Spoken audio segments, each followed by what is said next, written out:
Just wanted to share uh, some stuff I've been working on. We've got some of this up in sheet music form, or some of it's on YouTube, some of it's on MuseScore. I've been trying to get pretty much everything I have on MuseScore up on YouTube. Um, uh, I guess, well, I'll tell a little story about this banjo. I got it when I think maybe a few months before the pandemic started, and Um, I didn't really play it at all until maybe a couple months, maybe even like 6 months in. So just sat there. Uh, I'd had experience playing guitar and bass and other instruments, piano and other stuff. But I had no experience playing the banjo, but I didn't really think that it would be much different than playing the guitar. And for the most part, I think that that is true. Obviously, a very different sound. There's a tendency for, guitars to be in some kind of standard tuning. Um, Not that you can't have a guitar in an open tuning, but um, probably far less common than the standard tunings. But then, for banjo, the opposite is true. The standard tuning would be like an open G major tuning. And so there was a little bit of a learning curve there. Like the chord, borrowing chord shapes from what you would normally do on a guitar doesn't, translate well at all. But you do also find that, if you do go with those chord shapes that you would normally go with for a guitar, that still interesting things happen. So, if I'm trying to play a G major chord on a guitar, there's a certain feel to that. And if you apply that feel to a banjo, even though it's tuned differently, now this is actually this is the a little bit of a caveat too. I, for whatever reason, I don't know what the reason is anymore. I've forgotten. I tuned this not to open G tuning, but G minor tuning. And I think that that is, like a G tuning, a C tuning, those are, the most common bluegrass tunings, but G minor is also apparently uh, common, um, fairly common, I think. Steve Martin said that there's no such thing, or you can't play a sad song on the banjo, but I think I am going to try to do that right now. Um, Yeah, but before I forget, yeah, if we go back to that G major um, shape, sort of compressed to the banjo neck and tuning. So you got kind of like an open.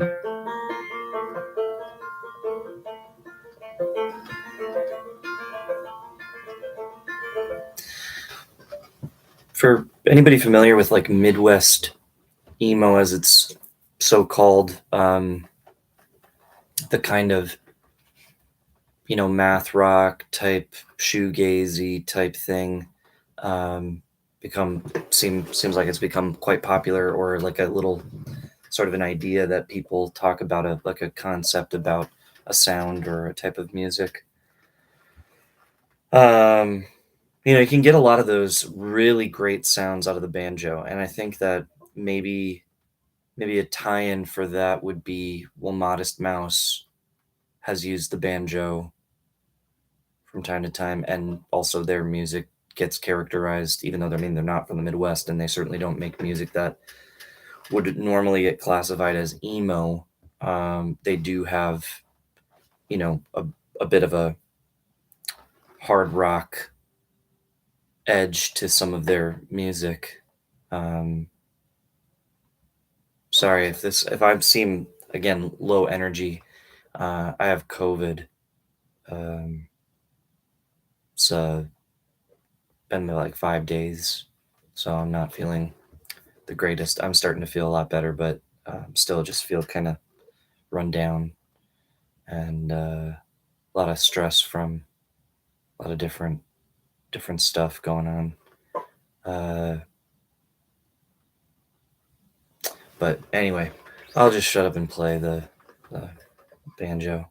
Um, Still getting used to this whole live stream thing, but I guess I wouldn't call it a sad song, but it's a flamenco type thing.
I mean, maybe flamenco is a strong word, but kind of Mediterranean is what I kind of hear consistently from people when they give an assessment of what they think that sounds like. Say in terms of like where it seems to be coming from.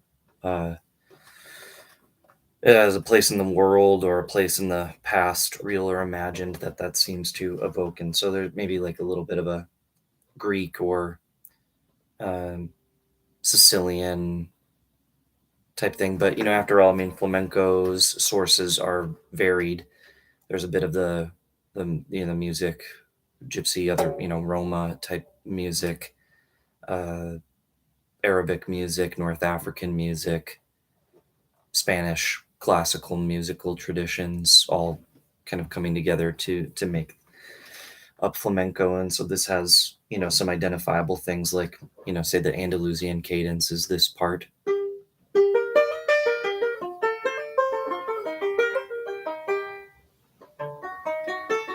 And that's, I mean, more complicated version of the Andalusian cadence. I guess it would be, if it were simplified in just chord form, it would just be like,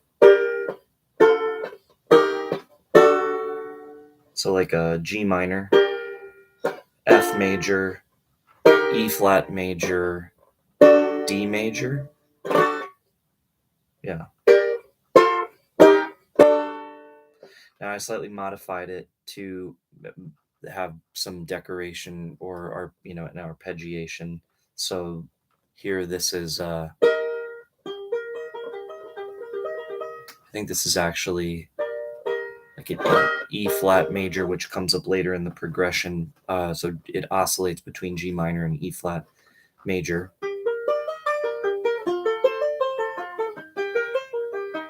And then down here, not just a straight up D major, but some kind of like a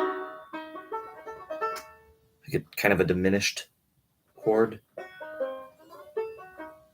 me double check and see if that is the case. I think it is. Um, yeah, definitely some kind of like diminished or like part of a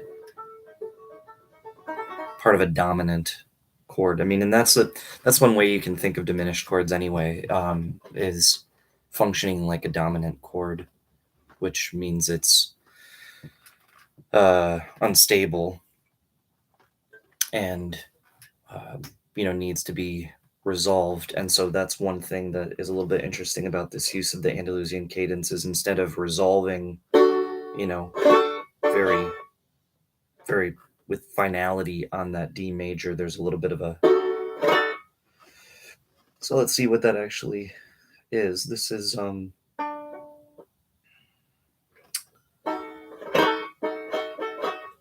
normally D,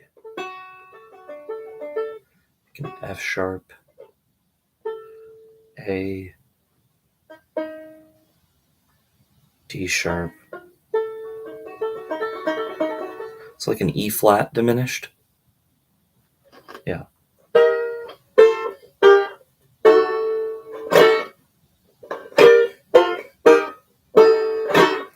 And then also something that's common in flamenco is that the Andalusian cadence will form part of a crucial part of the song, and the other part will sort of separate itself entirely from that progression harmonically, and instead be something simple like, I mean, it could be like a 1 4 5, like a G, C, D, and then that will make up a portion of the song, like a half of it, and then the other half will use the Andalusian cadence. Um, but this piece, instead, that I was playing before, is not using major chords, but just minor chords, and part of that came about naturally with the bluegrass tuning. Um, so it's the G minor, C minor, D minor.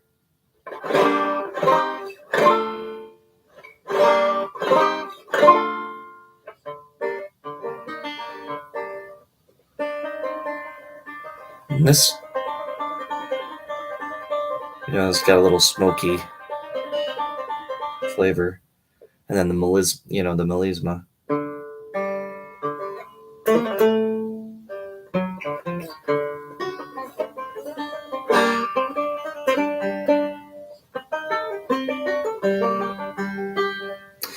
Um, Spanish Phrygian scale, Dorico flamenco scale, Moorish Phrygian, Makam Hijaz. These Spanish Arabic scales are really inexhaustible at being able to generate uh, music of this kind. So I guess I'll keep it at that for now. I was going to share more banjo stuff. I think what I'm going to do is just cut this here and I'll do another live stream uh, now, right after this, and do something similar with like a little bit of a song story, I guess. I know there's no editing here and this is kind of rough, but I'm just trying to do more stuff like this and would love to hear anyone's feedback on what they thought was interesting or boring. And obviously, sorry about being so lethargic and fatigued. Um, I'm a chronically tired person, uh, so it's definitely something I want to improve upon. And yeah, I hope you enjoyed the tune, and might be recording a version of it soon and putting it up on places like here, putting up a YouTube, maybe with a still image or some kind of like simple video, and then also putting it up on Bandcamp and SoundCloud.